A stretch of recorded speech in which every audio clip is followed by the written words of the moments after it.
And tonight on our great American panel, I am joined by three people who are not afraid to share their opinions. He is a congressman from the great state of Georgia, Representative Congressman Tom Price is here. He is the editor of the all-important RedState.com. Eric Erickson is back with us. And he is a rock star, president of the new Voice Incorporated News Talk 750 WSB radio talk show host. The one and only Herman Cain is here. All right, guys, good to see you. Appreciate you being here. I got to get this out of the way because, you know, Herman Cain is a friend, colleague, fellow talk show host, and there's a rumor out there that you were down in New Orleans the other day and you gave a speech and you said you're considering running for president of the United States. Is there any? Let's get this right. I didn't say that. Before, how many of you would like him to run for president? Let me tell you exactly what I said. My exact words were, we have to focus on 2010. We know that is job one. But as we start looking at 2012, I simply reminded everybody that in 2011, as these candidates for president are emerging, that there could be a dark horse candidate. That's all I said. Could be. Could be. Those are my exact words. Now, wait a minute. That's all I said. Wait a minute. Wait a minute. It could be a white guy. It could be a white guy. Here's the question. You're getting a little bit like Bill Clinton to me here. That was not a good answer. I want to know, would you consider, now you have an incredible business background. Yes. You founded.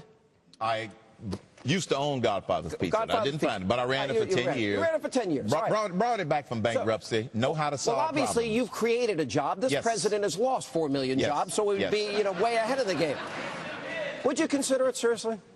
I would seriously consider it with a lot of prayer, and that's what I want people to do, pray about it, because as you know, that's one of the biggest decisions you could possibly make. Listen, I'm making an announcement here tonight, too. I'm going to pray deeply about whether or not I should run for dog catcher in my local community.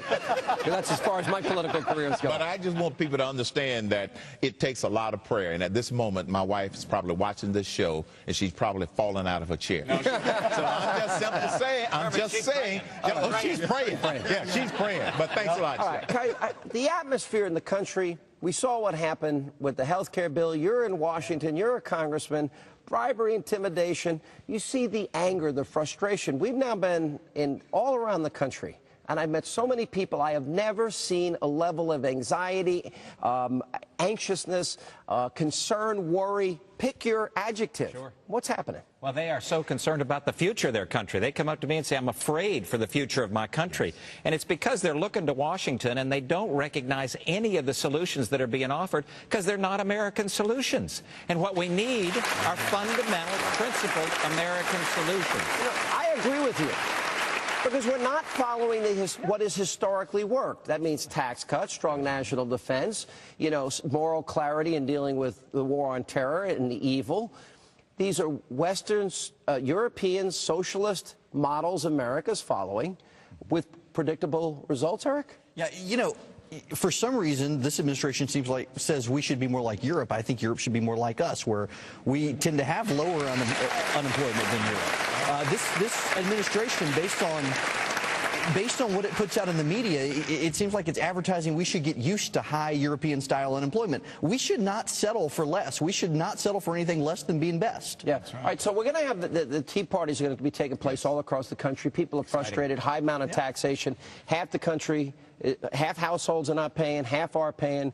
What happens to America if we get to the point where you have a voting majority of people that are saying the tax rates are perfect, I don't have to pay, somebody else pays? What I'm hearing from the Tea Party people and the people that go to rallies is that we're not going to allow America to go down, number one. That's the first thing that people are saying. And then secondly, there are more people who get it and who can connect the dots, and they're going to make sure that they go to the polls in November 2010 in numbers like they've never done before. Let me play devil's advocate with you. What about the people that like not paying? Wait a minute. What about the people that like a free ride? What about the people that are getting something from nothing? But what Are they going to go to the polls? Not in as big a numbers. That's what I'm saying. That's what I'm saying. How do you know? Because I have. You have a crystal ball. Yeah. Hey, I have. I get a lot of calls every night, like you do, and you get calls from different people, and I see a lot of encouraging signs. I get people calling up saying, "Mr. Kaine, I like a mulligan on my vote for president." That's called voter's remorse. But more importantly, I'm getting calls, Sean, from people that are in their 20s, in their 30s, who thought that the whole change you could trust was something that they voted, and they are now saying we are not. And you reported this on your show. Yeah. You start looking at the polls and what's happening to the moderates and the independents, it is switching. They have been duped, and they are going to go to the polls. And some of those people that aren't paying taxes. What about people that are now saying your opposition to Barack Obama is based on race?